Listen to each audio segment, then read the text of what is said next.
Fala galera, hoje vamos falar um pouco sobre fogo, em vários aspectos. Desde como o fogo ajudou a evolução humana, tá? Os problemas vividos com as queimadas hoje em dia, as queimadas ilegais, e os ambientes que precisam de fogo. Mas antes, deixa eu falar uma coisa com vocês. Queria pedir para vocês deixarem seu like, se inscrever no canal caso ainda não seja inscrito. Isso vai permitir que eu continue aqui com o canal ativo, trazendo mais conteúdo para vocês.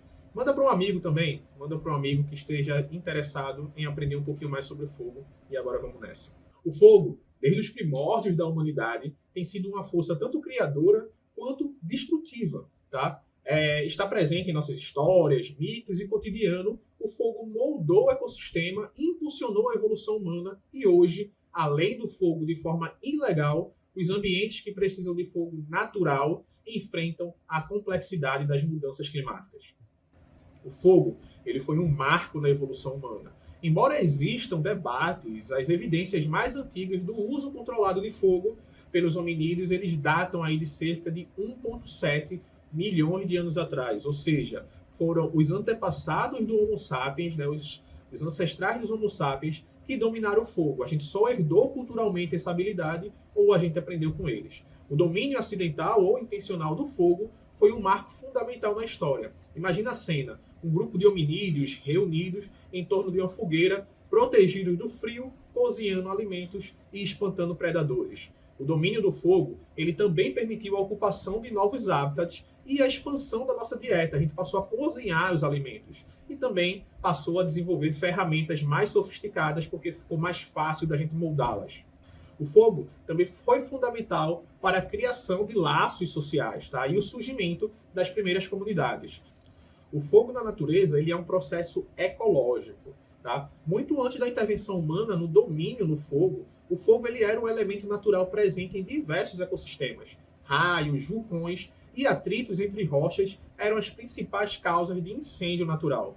Em muitos biomas, como o cerrado e a floresta boreal, o fogo desempenha um papel ecológico crucial, renovando a vegetação, né, liberando nutrientes e estimulando a germinação de sementes. Espécies, por exemplo, como o eucalipto e pinheiro, apesar de não serem aqui do Brasil, possuem adaptações que permitem a sobrevivência e a reprodução após o incêndio. O nosso cerrado aqui, por exemplo, ele é mestre nisso. Todo ano tem queimadas naturais no cerrado, mas poucas, tá? Nada parecido do que a gente está enfrentando hoje. E as espécies conseguem voltar, né? Ou seja, conseguem germinar de novo naquele ambiente pós o incêndio. Esse fenômeno das espécies poderem retornar após, ou seja, o fenômeno ecológico, é chamado de pirofitismo. O fogo, ele tem impactos significativos na nossa biodiversidade. Enquanto algumas espécies são adaptadas ao fogo e dependem dele para controlar, ou seja, na verdade, dependem dele para completar seu ciclo de vida, outras são altamente vulneráveis. Geralmente, as espécies só têm uma relação positiva com o fogo quando elas evoluíram junto com o fogo nos ecossistemas. Por exemplo, como o cerrado. Mas mudanças na frequência e maior intensidade oriunda das ações antrópicas estão trazendo prejuízo mesmo para as espécies que são adaptadas a esse tipo de ambiente com fogo natural. Além dessa complexidade entre fogo e mudanças no clima, nos ambientes, as queimadas ilegais representam uma grande ameaça à biodiversidade. Ao destruir vastas áreas de floresta, elas eliminam hábitats essenciais para milhões de espécies, desde insetos a grandes mamíferos. Essa destruição de forma rápida dos hábitats, né, com as queimadas ilegais, dificulta a dispersão de animais e a polinização de plantas, por exemplo. Né, e isso vem comprometendo a capacidade dos ecossistemas de se recuperarem. Né. Perder hábitat, fragmentar ecossistema e alteração nos regimes hidrológicos são algumas das consequências que esses incêndios florestais causam na fauna e na flora, tá? Esses incêndios de forma ilegal. Além disso, os incêndios florestais eles liberam uma grande quantidade de gases do efeito estufa, intensificando o aquecimento global em um ciclo vicioso, tá? Então a gente fica retroalimentando. O fogo que a gente produz, ele alimenta um sistema que vai possibilitar ter mais fogo de forma natural. As mudanças climáticas, elas estão alterando aí o regime do fogo em todo o mundo, tá?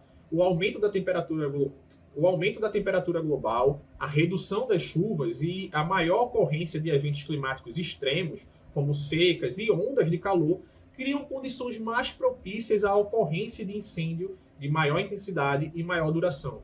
Mesmo onde o fogo é considerado natural, né, e pior ainda para os ambientes que o fogo é inserido de forma ilegal e criminosa. E os incêndios florestais, tá, ilegais, eles não causam prejuízo só no ecossistema, tá? Eles causam prejuízos econômicos e sociais significativos. A perda de vidas humanas, como recentemente aconteceu no Mato Grosso, onde um brigadista foi encontrado morto, a destruição de propriedades, a contaminação de água e do ar e a perda de serviços ecossistêmicos são apenas algumas das consequências desses eventos. Além disso, os incêndios florestais podem afetar a saúde humana de forma direta, aumentando a incidência de doenças respiratórias e também alergias. E as consequências podem se espalhar por quilômetros de distância, como a gente está vendo, por exemplo, a fumaça que segue a corrente do ar se espalhando pelo Brasil. A relação entre homem e fogo é complexa e cheia de nuances. Ao mesmo tempo que o fogo foi fundamental para a nossa evolução, ele também representa uma ameaça significativa para o meio ambiente em que estamos inseridos.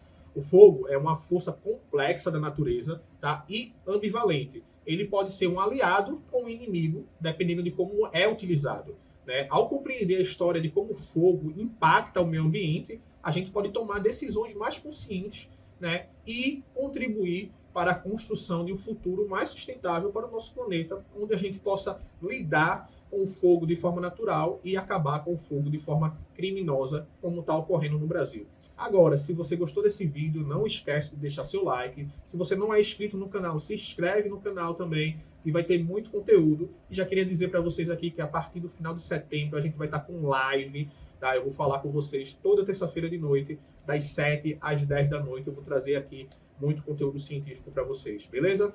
Valeu e manda esse vídeo para um amigo.